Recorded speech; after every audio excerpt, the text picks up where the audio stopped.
Hello student, YouTube के हमारे इस चैनल में आप सभी लोगों का स्वागत है। और आज के इस वीडियो लेक्चर में हम लोग पढ़ने वाले हैं एक टॉपिक सेंटर ऑफ ग्रेविटी के बारे में। ठीक है ना, एक बहुत छोटी सी टॉपिक है सेंटर ऑफ ग्रेविटी, जिसको हम लोग हिंदी में अगर बोलना चाहें तो गुरुत्व केंद्र कहते हैं।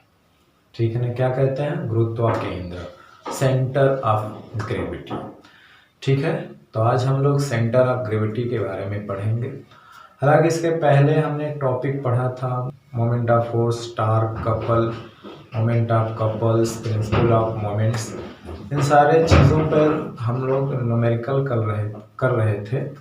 हालांकि हमने उसके 9 न्यूमेरिकल बता भी दिए थे, लेकिन अब न्यूमेरिकल नहीं लगाएंगे और से रिक्वेस्ट करते हैं कि आपके एक्सरसाइज का जो भी क्वेश्चन आपको जो नहीं आता हो स्पेशली करके आप उसे हमें कमेंट बॉक्स में लिख कर दे सकते हैं कि ये न्यूमेरिकल या ये क्वेश्चन जो हमको समझ में नहीं आ रहा है। ठीक है, तो हम उसके लिए अलग से वीडियो शूट करके उस सारे सवाल को हम लगा देंगे। ठीक है ना, क्योंकि हम जो सवाल लगाते हैं उसमें बहुत सारे ऐसे सवाल हैं जो आपको खुद ब खुद आते होंगे, तो उस पर टाइम वेस्ट करने की ज़रूरत नहीं है। आप स्पेशली उस सवाल को आप पूछिए जो आपको खुद नहीं आते हैं, आप लगा नहीं सकते हैं, आपको उसमें कुछ डाउट है, कन्फ्यूजन है, तो आप कमेंट बॉक्स में यह कहेंगे कि हमें बुक के एक्सरसाइज का ये वाला सवाल हमको नहीं आ रहा है। तो बहुत सारे ऐसे लोग होंगे जिनको कोई आ रहा होगा, कोई नहीं आ रहा होगा।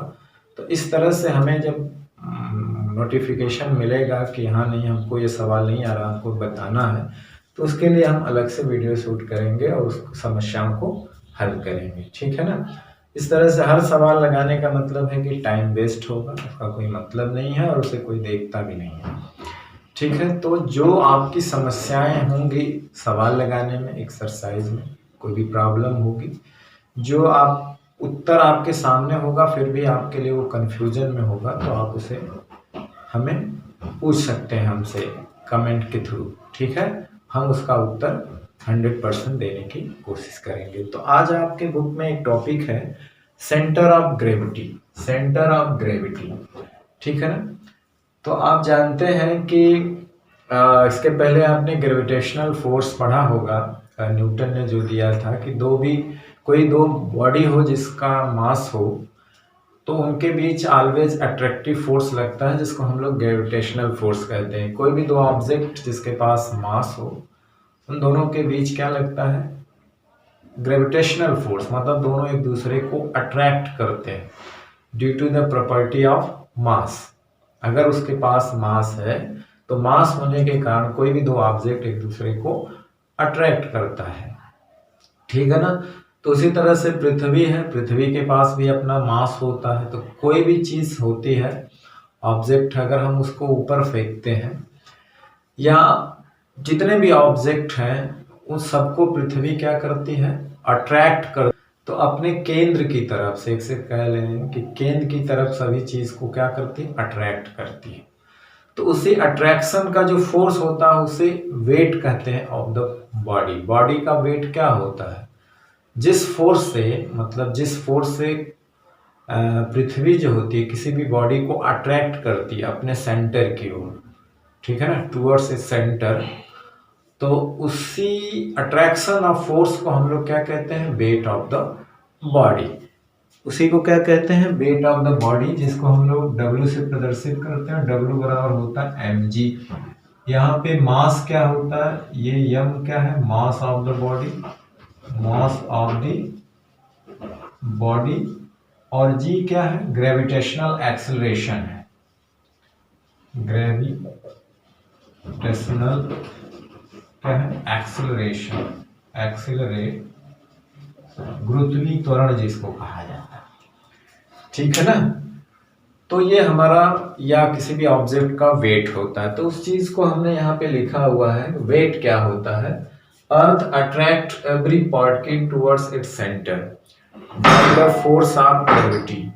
ठीक है ना, ऑन द पार्टिकल, मतलब पार्टिकल के ऊपर जो फोर्स लगता है ग्रेविटी का, ठीक है, which is called the wait of the particle. वही जो है पार्टिकल का वेट होता है ना, वही क्या होता है? पार्टिकल का वेट होता है। हमारा जो वेट होता है असल में हमारा जो वेट होता है वो केजीएफ होता है, किलोग्राम फोर्स होता है, क्योंकि हम जो अपना वेट नापते हैं तो हम बताते हैं किलोग्राम, ठीक है ना। तो उसे बताना चाहिए किलोग्राम भार। एक्चुअल में अपने मास को नहीं, वेट को नापते हैं तो मास नहीं होता है, वो एक तरह से ग्रेविटेशनल फोर्स होता है कि जिस फोर्स से पृथ्वी हमको अपनी सेंटर की ओर खींचती है, वो फोर्स हमारा वेट होता है, ना कि मास होता है, उसमें जी भी लगा होता है, ठीक है ना।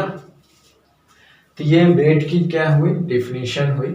जो W से हम लोग इसको इंडिकेट करते हैं लेटर से, और W बराबर mg होता है, M mass of the body या पार्टिकल, और जी ग्रेविटेशनल एक्सेलरेशन है।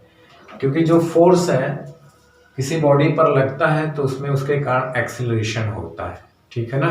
तो मास में जब एक्सेलरेशन से गुणा करते हैं तो हमें वो फोर्स मिलता है, वही फोर्स हमारा वेट होता है। न्यूटन का आपने सेकंड नियम देखा होगा, ठीक है ना। उसी से मिलता जुलता है एफ और एम ए को मास और लीनियर एक्सेलरेशन होता है, ठीक है ना। तो चलिए अब हम लोग आते हैं सेंटर ऑफ ग्रेविटी क्या होता है, ठीक है। सेंटर ऑफ ग्रेविटी जो हमारा मेन टॉपिक है वो सेंटर ऑफ ग्रेविटी है।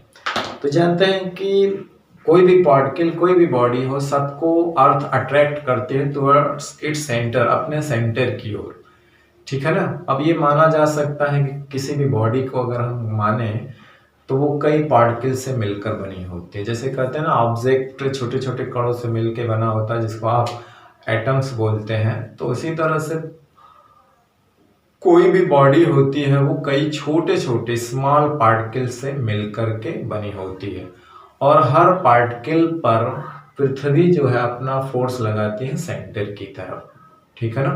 तो तमाम पार्टिकल से बने होते हैं, ठीक है, और पृथ्वी सबको क्या करती है, अपने सेंटर की ओर खींचती है, ठीक, क्या करती है, खींचती है। तो जितने भी पार्टिकल होते हैं उन सब पे क्या होता है, पृथ्वी के सेंटर की ओर फोर्स लगता है, पृथ्वी के सेंटर की ओर फोर्स लगता है, ठीक है ना। अब होता है क्योंकि जो हमारी अर्थ है वो बहुत विशाल है, बहुत बड़ी है, और एक बॉडी जो है उसके मुकाबले, उसके कंपेयर में अर्थ का शेप क्या है, बहुत ज़्यादा, वेट क्या है, बहुत ज़्यादा, आकार भी बहुत ज़्यादा है, और उसका जो सेंटर होता है, हमारा पार्टिकल जो बॉडी होते हैं उससे बहुत ज़्यादा दूर होता है, बहुत ज़्यादा क्या होता है, दूर होता है। तो जैसे हमारी ये बॉडी है, मान लेते हैं ये है, और ये मानते हैं कि कई कणों से मिलकर बनी है, ठीक है ना, कई कणों से मिलकर बनी है अलग अलग।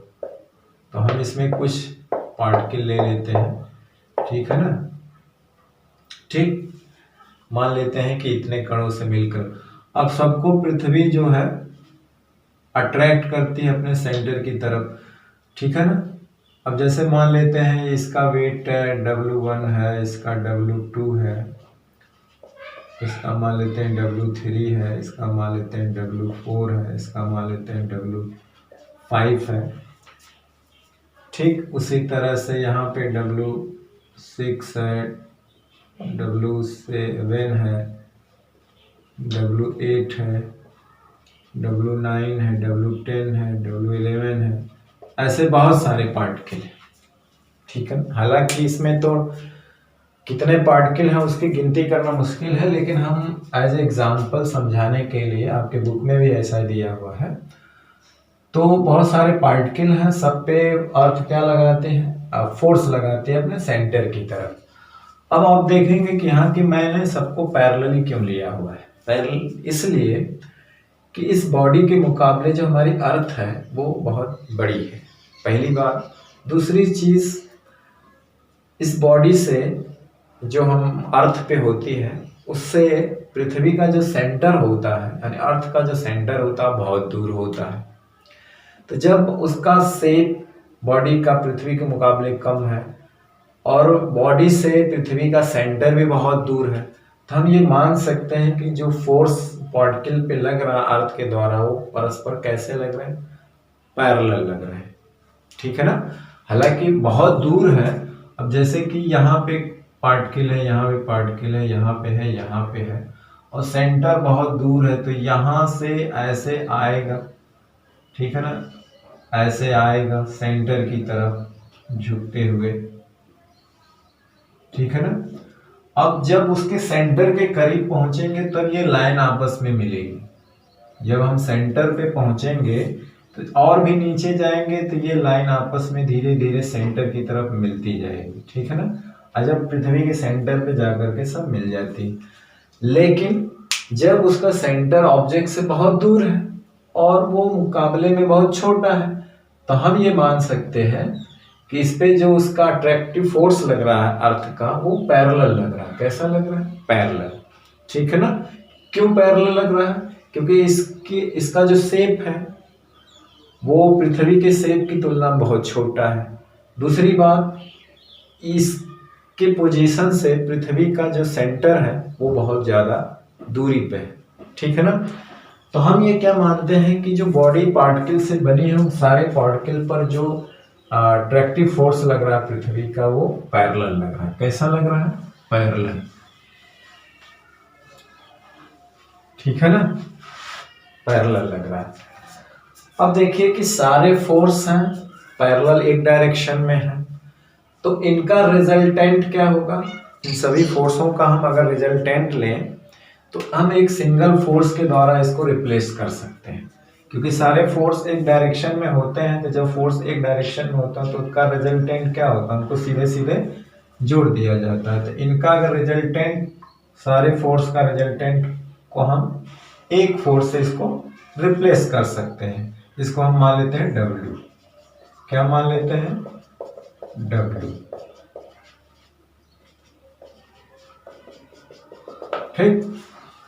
क्योंकि सभी एक डायरेक्शन में है तो इसीलिए सबका रिजल्टेंट क्या होगा? हम एक फोर्स से सबको रिप्लेस कर सकते हैं कि भाई सारे एक डायरेक्शन में है तो सबका रिजल्टेंट हम मान लेते हैं A, W। यानी कि सारे फोर्सों का एक रिजल्टेंट फोर्स है W, यानी सारे फोर्स को केवल एक फोर्स द्वारा रिप्लेस कर दिया जाता है, ठीक है ना। अब बात यह है कि W लगे तो लगे कहाँ? भाई हमने सारे फोर्स को रिप्लेस कर दिया एक फोर्स से, W से, ठीक है, क्योंकि सारे एक डायरेक्शन में फोर्स थे, पैरेलली डाउनवर्ड डायरेक्शन में, तो सबको हमने ऐड कर दिया। अब बात ये उठती है, प्रश्न ये उठता है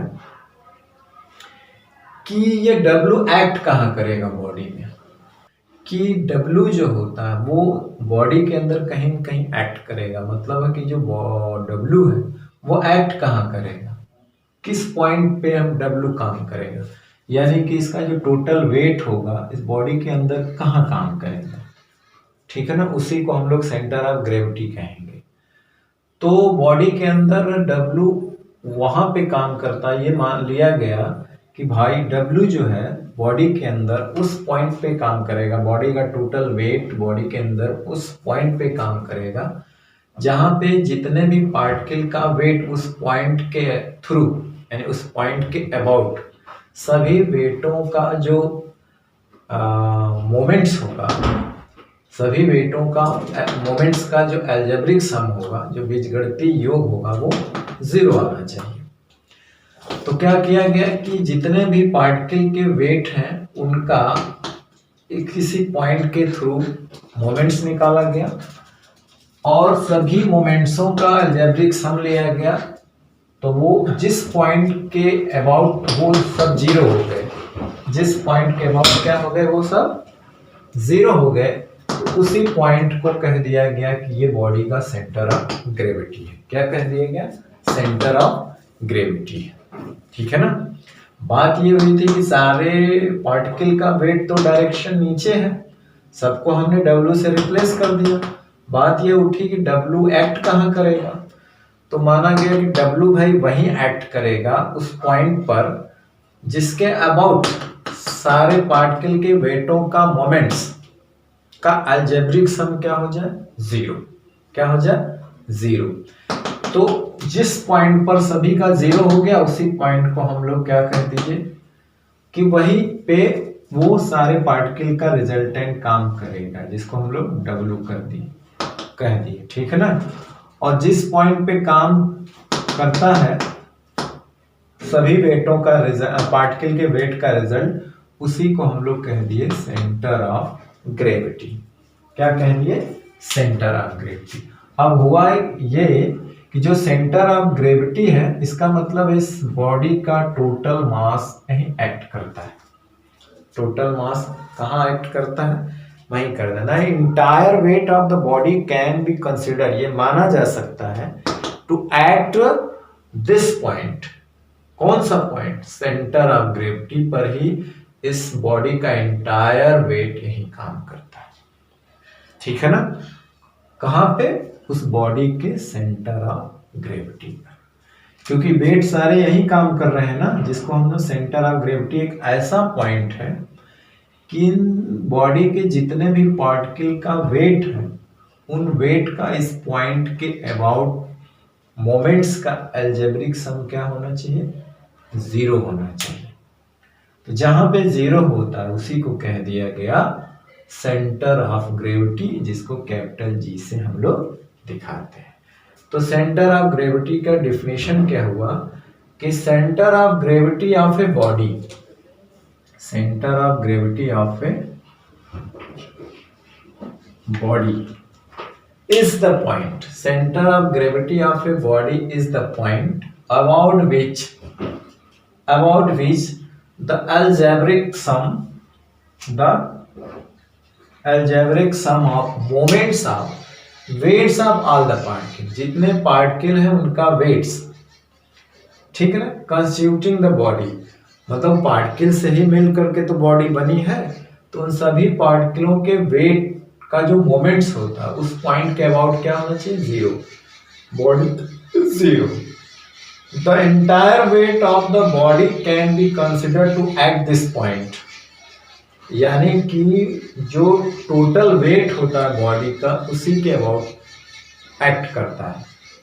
देखा, how ever the body is placed, चाहे बॉडी को किसी भी ढंग से रखा गया हो, ठीक है ना, चाहे बॉडी को किसी भी प्रकार से रखा गया हो, बॉडी का जहां पर सेंटर ऑफ ग्रेविटी होता है वहीं पर उसका टोटल वेट काम करता है, या कह लीजिए वहीं पर उसका टोटल मास सेंटर्ड होता है। ठीक है ना, उसे कहते हैं हम लोग सेंटर ऑफ ग्रेविटी। ठीक, चलिए इसका स्क्रीनशॉट लेना हो तो ले लीजिए। अब हम इसके कुछ एप्लीकेशन मतलब कुछ नोट पॉइंट पे बात कर लेते हैं। ठीक, चलिए कुछ पॉइंट नोट में करके लिख लेते हैं। पॉइंट नोट में ये है कि जो सेंटर ऑफ ग्रेविटी की पोजीशन होती है वो उस बॉडी के मास पर डिपेंड करती है, उसके शेप पर डिपेंड करता है। बॉडी का सेंटर ऑफ ग्रेविटी क्या होता है? उसके शेप पे, यानी डिस्ट्रीब्यूशन ऑफ मास। यानी कहने का मतलब है कि बॉडी का अधिक से अधिक मास किस साइड है, तो जिधर अधिक से अधिक मास होता है सेंटर ऑफ ग्रेविटी शिफ्ट कर जाता है उसकी तरफ, तो उसके शेप पर डिस्ट्रीब्यूशन ऑफ मास पे डिपेंड करता है। ठीक है ना, जैसे कोई चीज है, ये रिंग है, सपोज करिए, अगर यूनिफॉर्म मास डिस्ट्रीब्यूशन नहीं है, ठीक है ना, तो मान लीजिए इतने पोर्शन पे मास बहुत ज्यादा है और इतने पे मास कम है, तो सेंटर ऑफ ग्रेविटी इस साइड में होगा, शिफ्ट कर जाएगा। भले इसका शेप रिंग टाइप का है, वो मास डिस्ट्रीब्यूशन पे डिपेंड करता है कि ज्यादा से ज्यादा मास उसका किस साइड है। ठीक है ना, ज्यादा से ज्यादा मास उसका क्या है, किस साइड है। ठीक, तो यही बात हम लोग लिख लेते हैं कि the position of the centre of gravity, the position of centre of gravity, the position of centre of gravity of a body of given mass, gravity of a body of A given mass, मतलब उसका मास दिया होगा, ठीक है ना, given mass, depend on its shape, किस पे depend करता है, depends on its shape, on its shape, shape मतलब क्या हुआ, शेप कैसा है उसका, उसके ऊपर डिपेंड करता है। तो इसका मतलब होता है कि on the distribution of mass, मतलब क्या हुआ, on the distribution of mass, mass का डिस्ट्रीब्यूशन कैसा है उसके अंदर, ठीक है ना। पार्टिकल का डिस्ट्रीब्यूशन कैसा है, मतलब किस तरफ, किस ओर पार्टिकल ज्यादा है, किस ओर कम है, ठीक है ना। तो on the distribution of mass in it, ठीक है। It changes if the body is deform, है ना, यहां पे लिखेंगे कि it changes if the body deformed, deformed, अगर बॉडी का शेप बदल गया, डिफॉर्म हो गई, अगर बॉडी का शेप चेंज हो गया, डिफॉर्म हो गई, तो सेंटर ऑफ ग्रेविटी भी चेंज हो सकता है, ठीक है ना। ये मास डिस्ट्रीब्यूशन यानी शेप पे डिपेंड करता है, किस पे डिपेंड करता है, शेप पे डिपेंड करता है। अब जैसे एक एग्जांपल इसमें दिया हुआ है, एक एग्जांपल ले लेते हैं। अब जैसे एग्जांपल में क्या है कि एक यूनिफॉर्म वायर है, तो उसका सेंटर ऑफ ग्रेविटी कहाँ होता है, उसके मिड पॉइंट पर होता है। कहाँ पे होता है, मिड पॉइंट पर होता है, उसके लेंथ पे, ठीक है ना। तो एग्जांपल में जैसे कि एक वायर है, यूनिफॉर्म वायर है, ये है, तो इसका सेंटर ऑफ ग्रेविटी अगर यूनिफॉर्म वायर है, मतलब मास डिस्ट्रीब्यूशन एक समान है, तो इसका सेंटर ऑफ ग्रेविटी कहाँ काम करता है, बीच में काम करता है, ठीक है ना। ठीक है, अगर इसी वायर को हम लोग मोड़ दिए, इस तरह से कर दिए सर्किल की तरह से, तो इसका जो सेंटर ऑफ ग्रेविटी कहाँ हो जाएगा, सेंटर में, उस तरह यहाँ पे था, उस तरह पे, यानी हमने उसका जैसे शेप बदल दिया, तो सेंटर ऑफ ग्रेविटी भी चेंज हो गई, ठीक है ना। अब मास डिस्ट्रीब्यूशन कुछ इस तरह से हो गया, तो सेंटर ऑफ ग्रेविटी सेंटर में हो, ज्योमेट्रिक सेंटर कहते हैं, आगे हम लोग पढ़ेंगे। इस तरह था तो इसके बीच, यानी कि शेप के अनुसार सेंटर ऑफ ग्रेविटी चेंज हो जाता है, शेप के अनुसार क्या होता है, सेंटर ऑफ ग्रेविटी चेंज हो जाता है। The centre of gravity of a uniform wire, the centre of gravity of a uniform wire, एक समान डिस्ट्रीब्यूशन ऑफ मास होता है, is at the middle of its length, is at its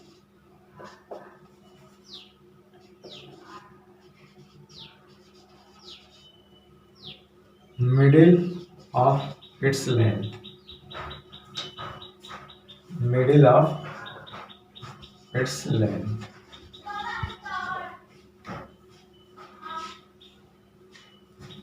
ठीक है ना, is at middle of its length, but if the same wire, but if the same wire को क्या कर दिया गया, बेंट कर दिया गया, ठीक है ना, is bent into the, is bent into the form of, into the form of a circle, form of a circle, जब सर्किल के फॉर्म में इसको बदल दिया गया, तो its centre of gravity, its centre of gravity क्या हो जाएगी, सर्किल के सेंटर में हो जाएगी, ठीक है ना, will be at the centre of the circle, will be at the centre of the circle, ठीक है ना। देखिए शेप जैसे ही चेंज किया हमने, उसका सेंटर ऑफ ग्रेविटी बदल गया, ठीक है ना। चलिए अब एक दूसरी बात, ये इंपॉर्टेंट बात है कि ये कोई आवश्यक नहीं है कि सेंटर ऑफ ग्रेविटी ऑलवेज जो है वो बॉडी के अंदर हो, ये आवश्यक नहीं है, ठीक है ना। दूसरी बात क्या है कि ये आवश्यक नहीं है कि सेंटर ऑफ ग्रेविटी जो है वो बॉडी के अंदर है, बॉडी के बाहर भी हो सकती। अभी आपने इसका एग्जांपल देखा कि एक रिंग है, रिंग का जो सेंटर ऑफ ग्रेविटी होता है वो बॉडी के बाहर होता है, मतलब उसके सेंटर में। जैसे एक रिंग है, ये मास तो सब यहाँ पे है, लेकिन इसका सेंटर ऑफ ग्रेविटी बीच में होता है, सेंटर पे होता है।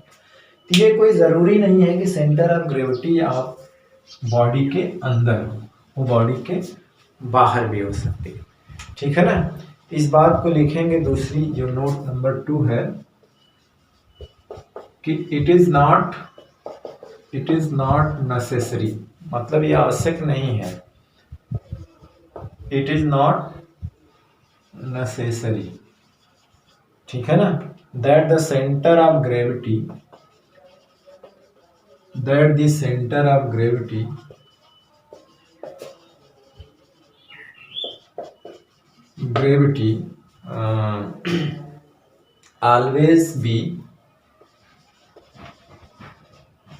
always be within the body, always be within the body, within the material of the body, within the body, ठीक है ना। इट इज नॉट नेसेसरी, ये आवश्यक नहीं है, ठीक है। अभी एग्जाम्पल हमने बताया था, अगर एग्जाम्पल देखेंगे, जैसे हमने रिंग बताया था, क्या बताया था, रिंग मतलब centre of gravity of a ring, the centre of gravity of ring, ठीक है ना। रिंग की सेंटर ऑफ ग्रेविटी उसके अंदर नहीं होती है, या आप कह लें और ए हॉलो स्फीयर, और ए हॉलो मतलब होता है स्फीयर हो, बीच में खोखला हो, तो गोले का सेंटर ऑफ ग्रेविटी जो होता है बीच में होता है, जबकि वहां पे मास नहीं होता, ठीक है ना। स्फीयर ये भी उदाहरण है, ठीक है। लाइज एट इट्स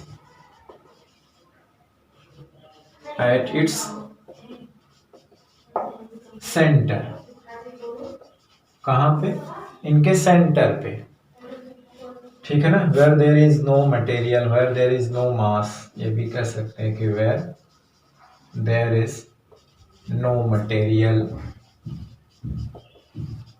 ठीक है। मटेरियल कह लीजिए, where there is no mass कह लीजिए, ठीक, where there is no mass, ठीक। तो ये दो बात याद रखिएगा कि सेंटर ऑफ ग्रेविटी जो है वो बॉडी के अंदर भी हो सकती है, बाहर भी हो सकती है। शेप के हिसाब से बॉडी का सेंटर ऑफ ग्रेविटी चेंज होता रहता है, ठीक है ना। यानी कि उसके मास डिस्ट्रीब्यूशन पे सेंटर ऑफ ग्रेविटी डिपेंड्स करता है कि किस साइड जो है मास ज्यादा है, उधर ही सेंटर ऑफ ग्रेविटी शिफ्ट होता है, ठीक है ना।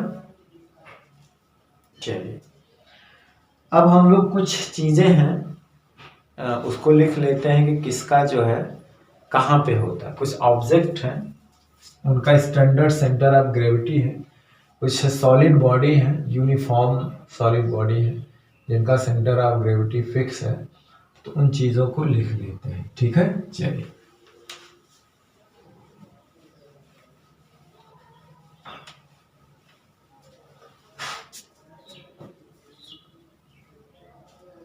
तो लिखेंगे centre of gravity of some regular uniform object, centre of gravity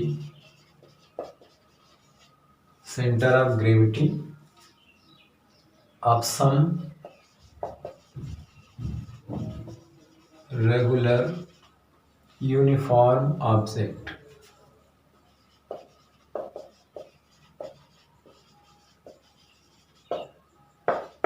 ठीक है ना।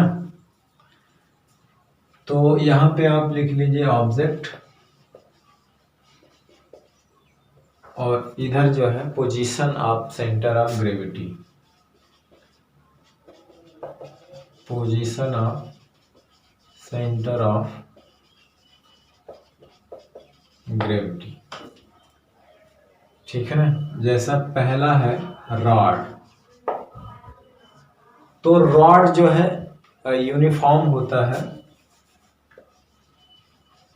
इसके हर जगह मास का डिस्ट्रीब्यूशन एक जैसा होता है, तो इसीलिए इसका मिड पॉइंट ऑफ रॉड होता है, मिड पॉइंट ऑफ रॉड, याद रखिएगा। दूसरी चीज है circular disc. Circular disc, circular disc का मतलब होता है जैसे कि सीडी प्लेयर का जो सीडी होती है उसी तरह सर्कुलर डिस्क होती है। तो इसका ज्योमेट्रिक सेंटर मतलब उस डिस्क का जो ज्योमेट्रिक सेंटर का मतलब होता है उस बॉडी के शेप के हिसाब से उसका जो बीच वाला पॉइंट होता है उसी को ज्योमेट्रिक सेंटर कहते हैं। तो इसका जो position of centre of gravity होता है जियोमेट्रिक सेंटर होता है, ट्रिक सेंटर, ज्यामिति केंद्र होता है ना, उसके आकृति के हिसाब से उसका मिड पॉइंट। ठीक है ना। उसी तरह से सॉलिड हो या हॉलो स्फेयर हो, तीसरा सॉलिड और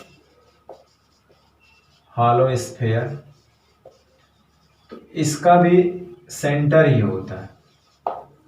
इसका क्या होता है? सेंटर, यही geometric centre of the sphere जिसको कहते हैं, जियोमेट्रिक सेंटर ऑफ स्फेयर। ये भी जो mid point of the rod है ये इसका भी ज्योमेट्रिक सेंटर होता है रॉड का। ठीक है ना।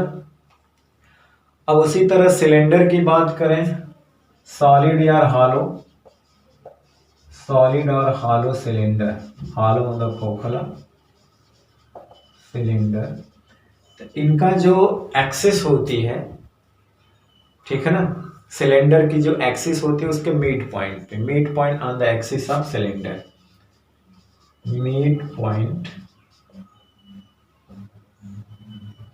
On the axis of cylinder. अब देखिए जैसे ये रॉड है, ये रॉड है, यूनिफॉर्म डिस्ट्रीब्यूट है, तो इसके मिड पॉइंट पे जी रहेगा। सर्कुलर डिस्क है, सर्कुलर डिस्क का मतलब है कि ये पूरी तरह से भर्तु है, तो इसका ज्योमेट्रिक सेंटर, सॉलिड या हॉलो स्फेयर हो, ये स्फेयर है मान लीजिए, इसके सेंटर पे है, सॉलिड हो या खाली हो। सिलेंडर है, सिलेंडर आप जानते हैं इस टाइप का होता है, और ये उसकी एक्सिस होती है, तो एक्सिस के मिड पॉइंट पर, ठीक है ना, एक्सिस के मिड पॉइंट। ठीक है ना। ये स्फेयर होता चाहे पूरा सॉलिड हो, अंदर से खोखला हो, तब भी उसके सेंटर पे जो उसका ज्योमेट्रिक सेंटर होता है वहां पे काम करता है। ठीक है। इसका स्क्रीनशॉट लेना हो ले लीजिए, आप बुक से भी नोट कर सकते हैं, आपके बुक में दे रखा है। ठीक, चलिए।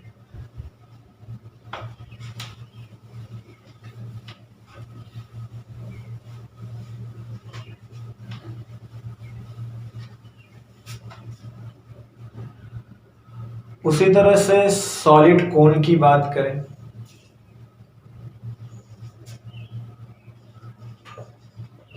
कोन, सॉलिड कोन का कहाँ होता है, तो सारी, हालांकि सारी चीजें कैलकुलेट करके निकाली गई, यहाँ आपको डायरेक्ट लिखना है। तो उसकी जो हाइट होती है कोन के, उस हाइट के 1/4 पे, ठीक है ना, एट ए हाइट लिखेंगे, एट ए हाइट, ठीक है ना, उसकी हाइट मान लो h है, तो h/4 पर, h/4 फ्रॉम द बेस, कहां से, फ्रॉम द बेस, नहीं बेस से h/4 हाइट पर, ठीक है ना, उसकी एक्सिस पर, ऑन इट्स एक्सिस, ठीक है ना, ऑन इट्स एक्सिस। h क्या है, हाइट ऑफ कोन है, जैसे कोन आप जानते हैं, ये सॉलिड की बात है, सॉलिड कोन है और इसकी हाइट ये है, ये इसका बेस है, हाइट h है, तो h/4 है ना, इसके बेस से, ये भी ध्यान देना है कि इससे बेस से, क्योंकि centre of gravity always downward direction में होती है, जितनी अधिक डाउनवर्ड डायरेक्शन में उतनी स्टेबल होता है, ठीक है ना। तो यहाँ से h/4 पॉइंट पर यहाँ पे इसका जी काम करता है। ये सॉलिड कोन होगा, अगर ये हालो होगा कोन तो h/3 पे काम करेगा, है ना। हालो कोन होगा तो eight a height,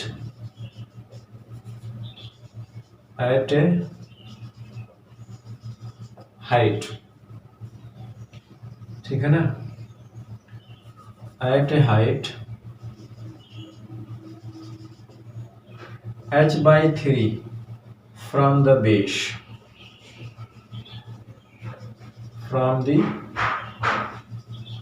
base, on its axis, ये इसके एक्सिस है। तो इसके लिए ये हालो है, तो हालो के लिए क्या होगा, ये हालो है, h/3 मतलब कुछ यहाँ पे आएगा, पूरी हाइट h है इसकी, तो यहाँ पे जी काम करेगा। हालो सॉलिड होगा तो h/4 पे, ठीक है ना। h क्या है, हाइट ऑफ द कोन। फिर सर्कुलर रिंग आती है,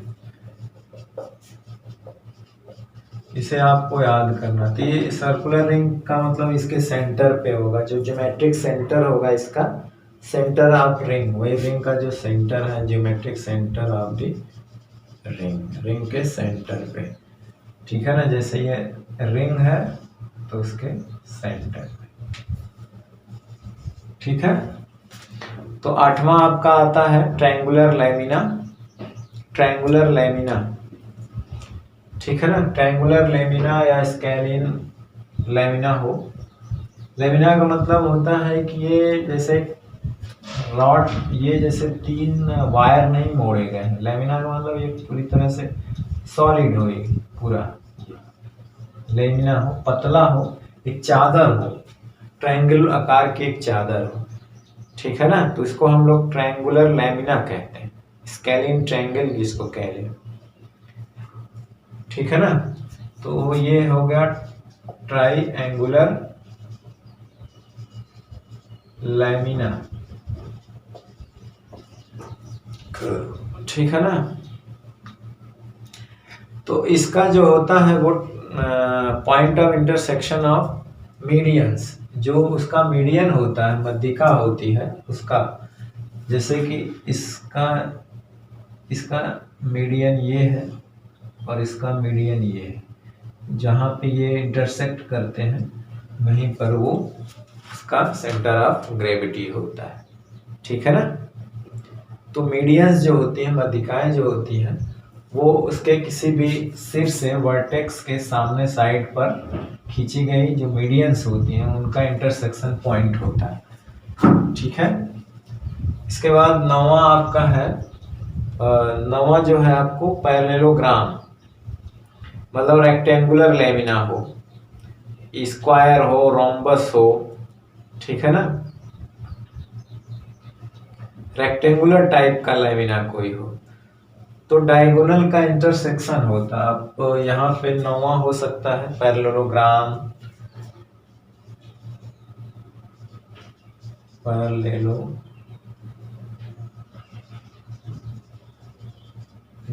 हो,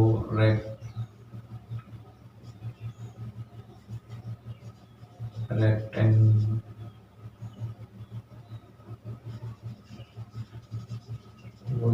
स्क्वायर या रोम्बस, है ना। इस सारी चीजों का जो सेंटर ऑफ ग्रेविटी होता है वो होता है उनके डायगोनल का इंटरसेक्शन, यानी कि point of intersection of the diagonal, the point of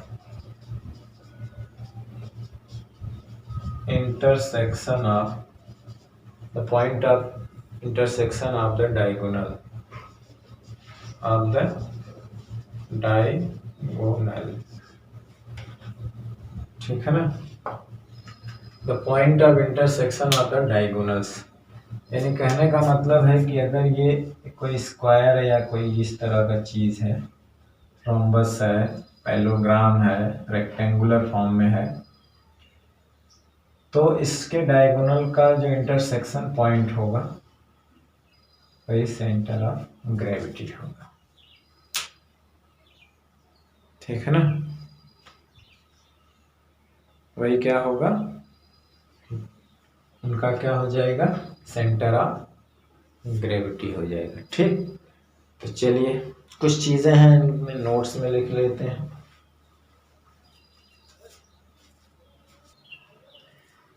कि किसी बॉडी का जो बैलेंस पॉइंट होता है वो क्या होता है, सेंटर ऑफ ग्रेविटी होता है।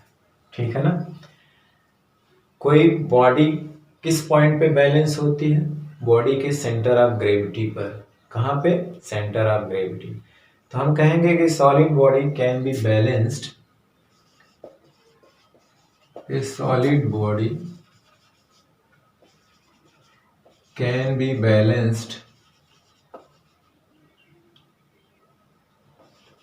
ठीक है ना, can be balanced bye supporting it. मतलब सपोर्ट कहाँ पे करना है उसको, bye supporting it at, bye supporting it at its centre of gravity. Centre of gravity पर अगर उसको सपोर्ट किया जाए, ठीक है ना, तो वो बैलेंस पॉइंट होता है, सेंटर ऑफ ग्रेविटी। ठीक, तो कोई भी सॉलिड बॉडी है, अगर यूनिफॉर्म सॉलिड बॉडी है, तो कहाँ भी बैलेंस होगी, इसके सेंटर ऑफ ग्रेविटी पर। जैसे एक यूनिफॉर्म रॉड है, तो उसके मिड पॉइंट पर अगर हम उसको सपोर्ट देंगे तो वो बैलेंस हो जाती है। ठीक है ना, कोई अगर स्क्वायर हो, तो उसके अगर हम सेंटर ऑफ ग्रेविटी पर अगर हम उसको सपोर्ट करें, ठीक है ना, उस पर रोकना चाहें, तो वो बैलेंस हो जाती है। तो सेंटर ऑफ ग्रेविटी उसका बैलेंसिंग पॉइंट होता है। ठीक है, सेंटर ऑफ ग्रेविटी क्या होता है, उसका बैलेंसिंग पॉइंट होता है। ठीक है, चलिए अब एक चीज हम लोग और भी जानते हैं कि वो भी नोट्स में ही है कि अगर हम किसी बॉडी को फ्रीली सस्पेंडेड करते हैं फ्रॉम ए पॉइंट्स, ठीक है ना, अगर हम किसी बॉडी को स्वतंत्रतापूर्वक लटका के छोड़ देते हैं और वो जब रेस्ट में आ जाती है, क्या हो जाती है, रेस्ट में आ जाती है। जैसे हमने किसी बॉडी को लटका करके छोड़ दिया, तो जैसे वो रेस्ट में आ जाती है, जैसे कोई रॉड है या कुछ भी है, जैसे हमने यहाँ पे ये रॉड ही है, इसको यहाँ पे लटकाया हुआ है और लटका के छोड़ दिया, पहले तो इधर उधर जाएगा और सिलेक्ट करेगा, फिर इस रेस्ट में आएगा, तो इसका सेंटर ऑफ ग्रेविटी जो सस्पेंडेड पॉइंट है उससे नीचे काम करता है। ठीक है ना, कहाँ काम करता है, सस्पेंडेड पॉइंट से बिलो। ठीक है ना, अगर कोई बॉडी हमने कहीं सस्पेंड की है और वह रेस्ट में आती है, ठीक है ना, तो उसका जो सेंटर ऑफ ग्रेविटी होता है वो वर्टिकली बिलो होता है। ठीक है ना, द पॉइंट ऑफ सस्पेंशन, यानी कि पॉइंट ऑफ सस्पेंशन के क्या होता है, नीचे होता है।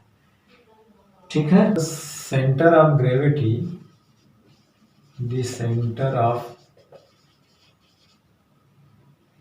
Gravity of A suspended body, of A suspended body, मतलब कोई लटकी हुई बॉडी होती है, suspended body from A point में पॉइंट। ठीक है ना, centre of gravity of A suspended body from A point always lies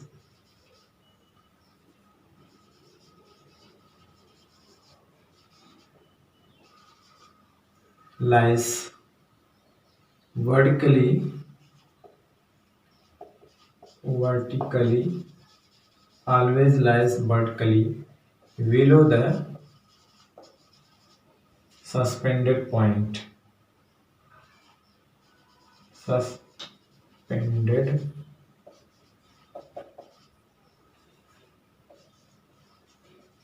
point. ठीक है ना कि when the body comes to rest, जब बॉडी रेस्ट पे आ जाती है सस्पेंडेड करने पर, तो उसका centre of gravity suspended point से नीचे होता है, vertically below the suspended point. अब इसी का फायदा उठा करके हम क्या करते हैं, इरेगुलर जो बॉडी कोई होती है, इरेगुलर शेप का इरेगुलर लैमिना होता है, उसका सेंटर ऑफ ग्रेविटी निकाल लेते हैं। ठीक है ना, क्या निकाल लेते हैं, सेंटर ऑफ ग्रेविटी। जो इरेगुलर लैमिना होता है, इरेगुलर बॉडी होती है, उसका हम लोग क्या करते हैं, सेंटर ऑफ ग्रेविटी निकाल सकते हैं। तो कैसे, ठीक है ना, चलिए देखते हैं।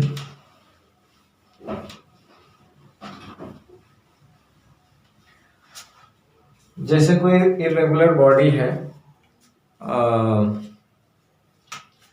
हम डिटर्मिनेशन करेंगे। जैसे कोई इरेगुलर बॉडी है, ये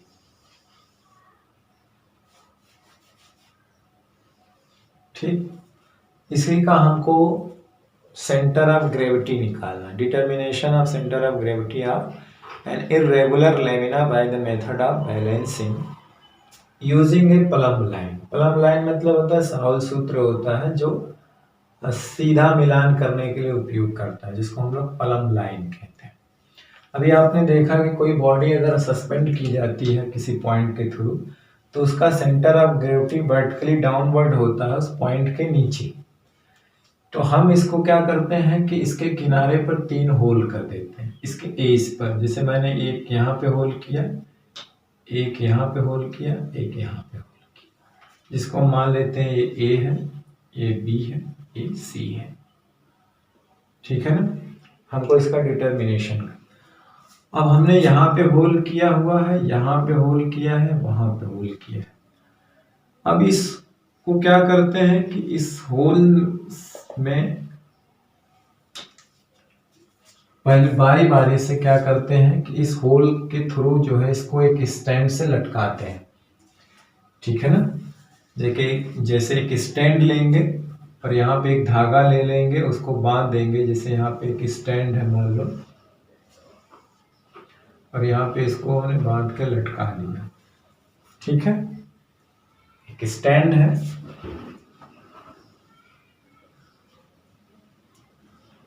ठीक,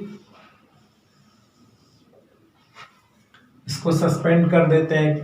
ठीक है, अब क्या करते हैं कि इसके साथ ही एक प्लम लाइन भी लटका देते हैं, साहुल सूत्र जिसको कहते हैं हिंदी में। ठीक है, प्लम लाइन भी इससे क्या करते हैं, लटका देते हैं। इसी पॉइंट, इसी होल से उसको भी लटका दिया जाता है। ठीक है ना, कुछ इस तरह का साहुल सूत्र होता है।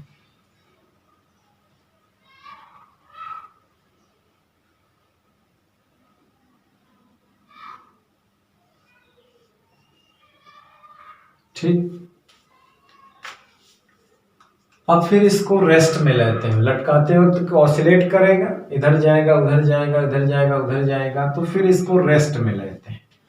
और रेस्ट में लेने के बाद जो ये प्लम लाइन होता है, उसके अलावा एक रेखा खींचते हैं। उसके अलावा क्या करते हैं, रेखा खींचते हैं। तो मान लीजिए हमने इसके अलावा एक रेखा खींची, जिसको हमने कहा कि AD। क्या खींची, AD। ठीक, अब वही काम जो है किसी दूसरे के साथ करते हैं। सी के होल से स्टैंड से लटकाते हैं, या बी को लटकाएंगे। ठीक है ना, अब यही काम बी के साथ करते हैं। इसको क्या करते हैं, यहाँ पे लटकाएंगे। लटकाने के बाद उसके एक साथ एक साहुल सूत्र, एक प्लम लाइन लटकाएंगे।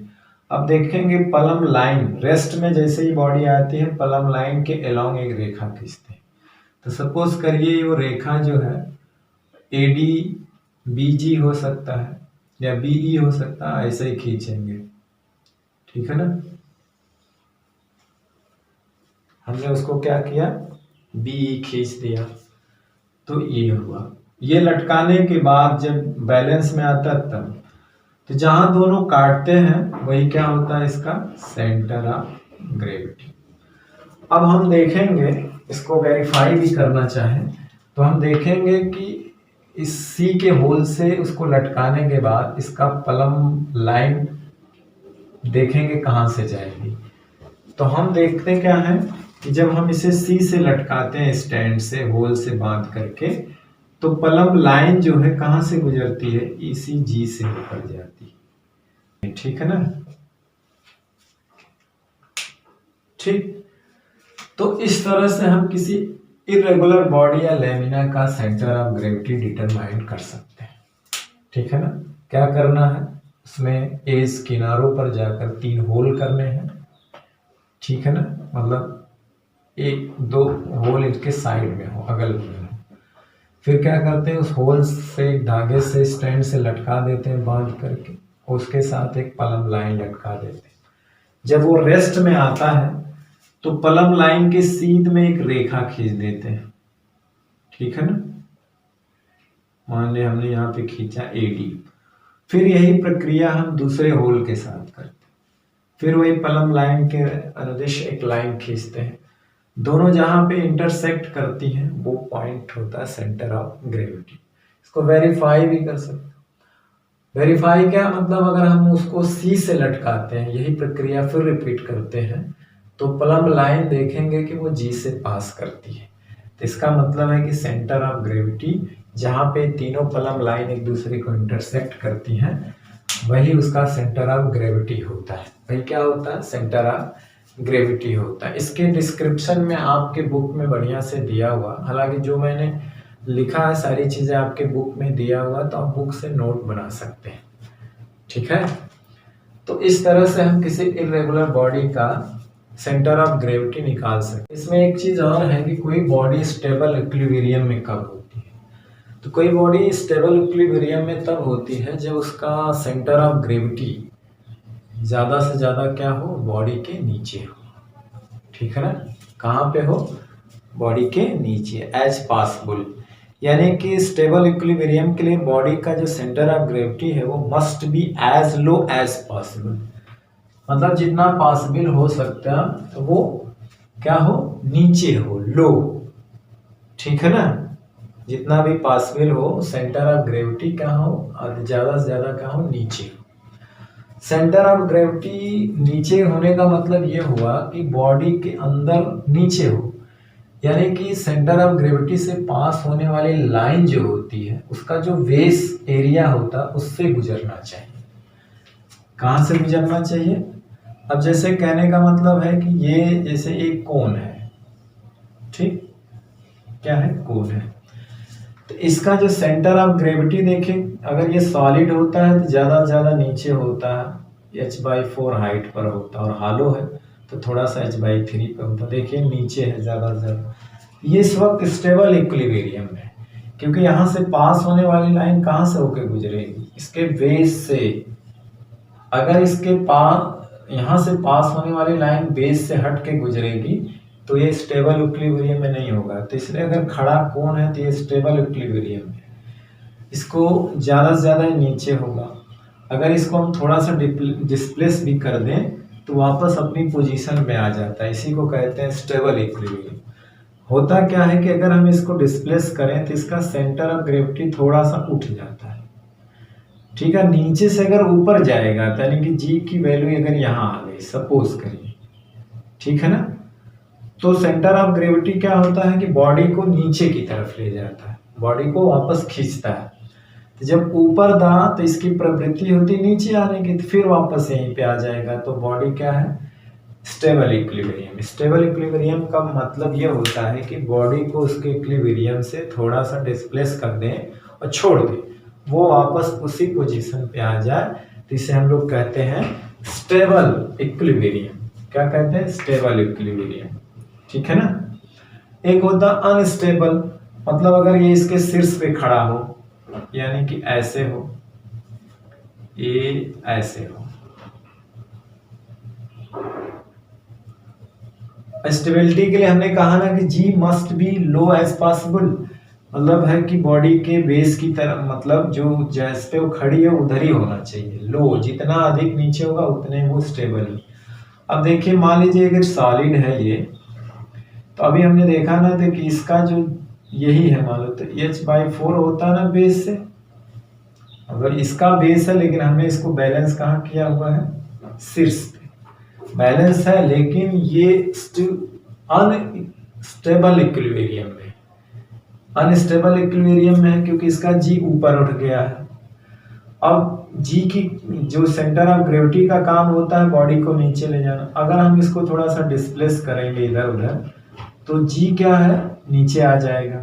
जैसे हमने थोड़ा सा इसको इधर कर दिया है ना, तो जी आता है नीचे, थोड़ा सा क्या आ जाएगा, नीचे। और उसका काम होता है बॉडी को नीचे लगाना, क्योंकि जी पर ही उसका वेट काम करता है। डब्ल्यू नीचे ही डायरेक्शन में, तो उसको नीचे ले जाएगा। जैसे इसको डिस्प्लेस करते हैं जी आता है नीचे, और वेट क्या होता है, जी पे काम करता है, बॉडी को नीचे ले जाता है। तो हमने इसको डिस्प्लेस किया और छोड़ा तो वापस उसी डायरेक्शन में चली गई, यानी ये गिर गई थी। ये स्टेबिलिटी जो है अनस्टेबल इक्विलिब्रियम में, ये जो संतुलन की अवस्था होती है वो क्या है, अनस्टेबल होता है। ठीक है ना, क्योंकि इसका जी क्या होता है, ऊपर होता है। थोड़ा सा इधर उधर करेंगे तो इस मान इधर करेंगे तो देखिए इसकी जो जी से होकर जाने वाली लाइन क्या हो गई, बेस से बाहर हो गई, बेस से क्या हो गई, बाहर हो गई। ठीक है ना, अगर यही बेस से गुजरती तो ये डिस्प्लेस करने पर गिरता नहीं। ठीक है, तो ये कहते हैं अनस्टेबल इक्विलिब्रियम। एक न्यूट्रल इक्विलिब्रियम होता है कि जैसे कि अगर इसको ऐसे रख दिया गया हो किसी चीज पर, कहने का मतलब है कि बॉडी को किस तरह से भी डिस्प्लेस करें।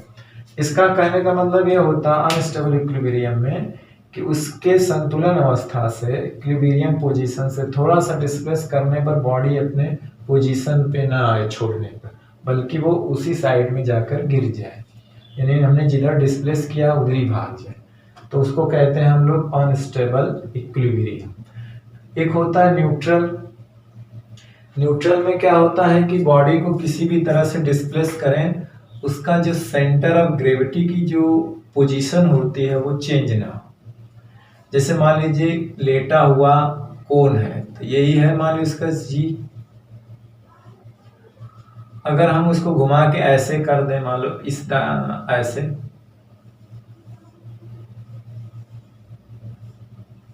तब भी उसका जी क्या है, उसी हाइट पर है जिस हाइट पर ये है। तो जी की जो हाइट होती है बेस से, वो अगर नहीं बदल रही, जैसे कोई गोलाकार वस्तु है, जैसे कोई गोलाकार वस्तु है, इसको अगर डिस्प्लेस करके यहाँ ला देंगे तब भी तो जी का मान वही है, बेस से जी की वैल्यू मान वही है, यानी जहां पे रखी हुई है वस्तु वहां से जी की हाइट नहीं चेंज हो रही है। तो इसे कहते हैं न्यूट्रल इक्विलिब्रियम। न्यूट्रल इक्विलिब्रियम का मतलब यह होता है कि बॉडी को जिस पोजीशन में डिस्प्लेस कर दिया जाए उसी में बनी रहे, न गिरे न वापस आए। तो हमने अगर इसको यहाँ से यहाँ कर दिया जाए तो ये यहीं बनी रहे। देखिए यहाँ पे सेंटर ऑफ ग्रेविटी जो है, हाइट जो होती है वो चेंज नहीं हो रही, कहाँ से, जिस पे वो रखी हुई है। हर बार जो है जी जो है उसके बेस से ही पास हो रहा है। कहाँ से पास हो रहा है, बेस से ही। मतलब इस तरह से रखी हुई, तो जहाँ रखी जाती है तो बेस ये हो गया ना, यहाँ से पास हो रही है। ठीक है ना,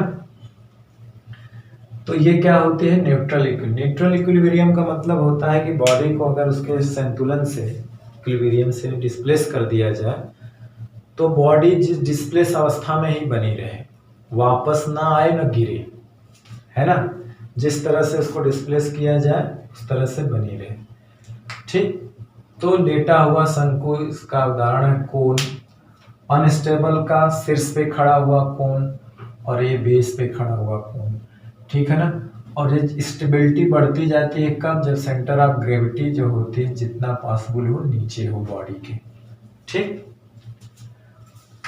और एक चीज है कि कोई बॉडी तब तक बैलेंस बनी रहती है जब तक कि उसके सेंटर ऑफ ग्रेविटी से पास होने वाली लाइन उसके बेस से होकर गुजरती है। जैसे यही है, अगर इसके बेस से बाहर चली गई लाइन, जैसे यहाँ पे हमने इसको थोड़ा डिस्प्लेस किया जी, यहाँ पे आया, ठीक है ना। अब देखिए यहाँ पे क्या है, यहाँ से अगर हम कोई लाइन खींच रहे हैं तो इसके बेस से बाहर चली गई, तो बेस से बाहर चले जाने का मतलब ये हुआ कि ये संतुलन बिगड़ जाएगा और गिर जाएगा। जैसे पीसा की मीनार होती है, वो झुकी हुई है फिर भी नहीं गिरती, क्यों? क्योंकि उसके सेंटर ऑफ ग्रेविटी से पास होने वाली जो लाइन होती है वो मीनार के बेस से गुजरती है, बाहर नहीं जाती। कहाँ से गुजरती है? बेस से। अगर वही बाहर चली जाती तो वो मीसा की मीनार टिक नहीं पाती, गिर जाती। ठीक है, तो चलिए आज के वीडियो लेक्चर में बस इतना ही, और अगले वीडियो लेक्चर में circular uniform circular motion topic के साथ फिर आपसे मिलते हैं। तब तक पढ़ाई करते रहिए, पढ़ते रहिए। All the very best, thank you very much.